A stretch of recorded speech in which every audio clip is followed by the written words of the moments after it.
all of you. Today we start our new chapter in civics, social science, political science of class 10th. This is your book. So first you have to see this. Then we continue our chapter. Today we start our new chapter, power sharing. Okay.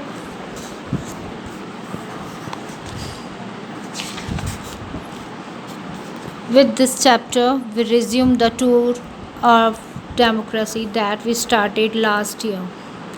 We noted last year that in a democracy, all power does not rest with any one organ of the government. An intelligent sharing of power among legislature, executive, and judiciary is very important to the design of democracy. In this and the next two chapters, we carry this idea of power sharing forward. We start with two stories from Belgium and Sri Lanka. Both these stories are about how democracies handle demand for power sharing. The stories yield some journal conclusions about the need of the power sharing in democracy. These allow us to discuss various forms of power sharing that will be taken up in following two chapters. बच्चों this chapter हम कुछ ऐसी democracy को देखेंगे जो कि हमारे government के अंदर बहुत ज़्यादा पावरफुल नहीं थी, बट फिर भी हमारे गवर्नमेंट को इसकी ज़रूरत थी और ये किस तरीके से उन्होंने शेयर किया है ये हम इस फर्स्ट चैप्टर और टू चैप्टर में देखने को मिलेगा. इन्होंने एक एग्ज़ाम्पल के मतलब एक स्टोरी के थ्रू हमें बेल्जियम और श्रीलंका के साथ दो स्टोरीज़ हमें यहाँ पर बताई है जिसके थ्रू हमें डेमोक्रेसीज़ का वैल्यू पता चलेगा और किस तरीके से पावर शेयरिंग की गई है ये चीज़ हमें इस चैप्टर में और इसके बाद वाले चैप्टर में देखने को मिलेगी. Then we continue our chapter Belgium and Sri Lanka. Belgium is a small country in Europe, smaller in area than the state of Haryana. It has bordered with France, the Netherlands, Germany, and Luxembourg. It has a population of a little over 1 crore, about half the population of Haryana. The ethnic compositions of this small country is very complex. Of the country's total population, 59% lives in the Flemish region and speak Dutch language. Another 40% people live in the Wallonia region and speak French. Remain 1% of the Belgians speak German. In the capital city, Brussels, 80% people speak French, while 20% are Dutch speaking. The minority French speaking community was relatively rich and powerful. This was resented by the Dutch speaking community with who got the benefit of economic development and education much later. The lead to the tension between the Dutch speaking and French speaking communities. During the 1950s and 1960s, the tension between the two communities was more acute in Brussels. Brussels presents a special problem. The Dutch speaking people constitute a majority in the country, but a minority in the capital. Let us compare this to the situation in another country. Sri Lanka is an island nation just a few kilometers off the southern coast of Tamil Nadu. It has about 2 crore people, about the same as in Haryana. Like other nations in the South Asia region, Sri Lanka has a diverse population. The major social group are the Sinhala speaks 74% and the Tamil speaks 18%. Among Tamil, there are two subgroups Tamil natives of the country and called Sri Lankais. Tamils 13%. The rest who forefather came from India as plantation workers during colonies period are called Indian Tamils. As you can see from the map, Sri Lankan Tamils are concentrated in the north and east of the country. Most of Sinhala speaking people are Buddhist, while most of Tamils and Hindus are Muslim. There are about 7% Christians who are both Tamil and Sinhala.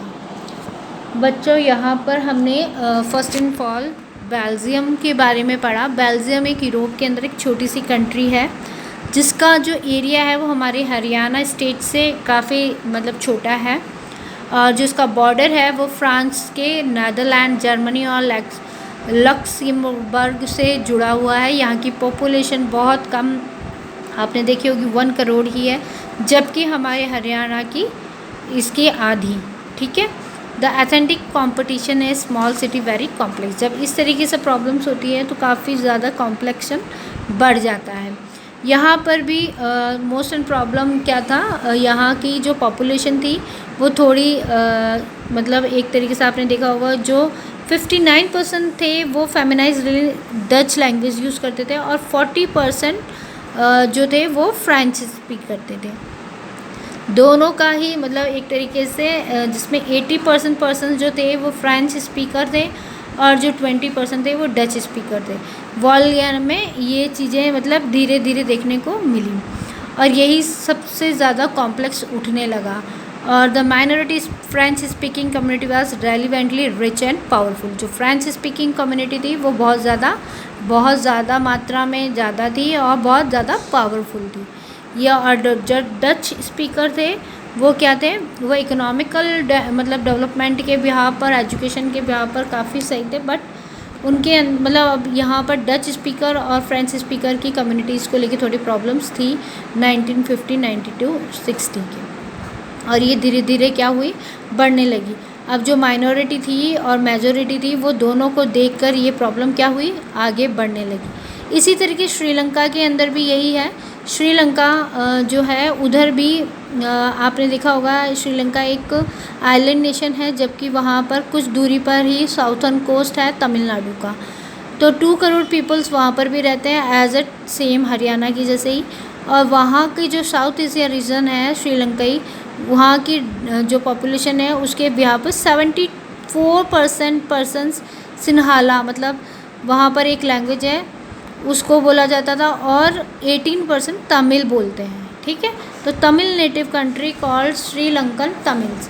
अब 13% जो हैं वो Sri Lankan Tamils कहलाते हैं, और वहाँ पर भी लैंग्वेज को लेके थोड़ी प्रॉब्लम्स चल रही है। कुछ वहाँ पे बुद्धिस्ट यूज़ करते हैं, बुद्धिस्ट की बौद्ध धर्म वाली, और कुछ वहाँ पे क्रिश्चियंस हैं।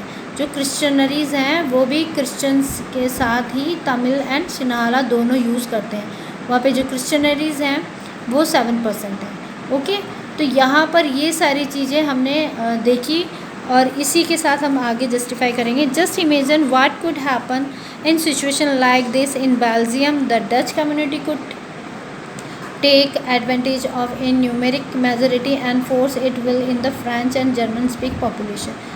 This would push the conflict among communities further. This could lead to a very messy partitions of the country. Both the sides would claim control over Brussels. In Sri Lanka, the Sinhalas communities enjoy as a bigger majority and could impose in will in the entire country. Now let us look at what happened in both these countries. अब हम यहाँ पर इनकी जो हमने Dutch में भी देख लिया, बेल्जियम के अंदर की कम्युनिटी को लेके कुछ एडवांटेज न्यूमेरिक मेजोरिटी के बिहार पर काफ़ी ज़्यादा फोर्सफुल थी। फ्रेंच और जर्मन स्पीकर्स की पॉपुलेशन के बिहार पर वही सेम चीज़ हमने श्रीलंका में भी देखने को मिली है।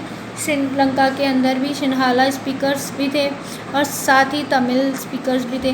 तो इस तरीके से दोनों के अंदर क्या मतलब प्रॉब्लम्स आई, क्या उनके साथ घटित हुआ, ये हम इन दोनों देशों के बारे में अब पढ़ेंगे। Okay, that's all today.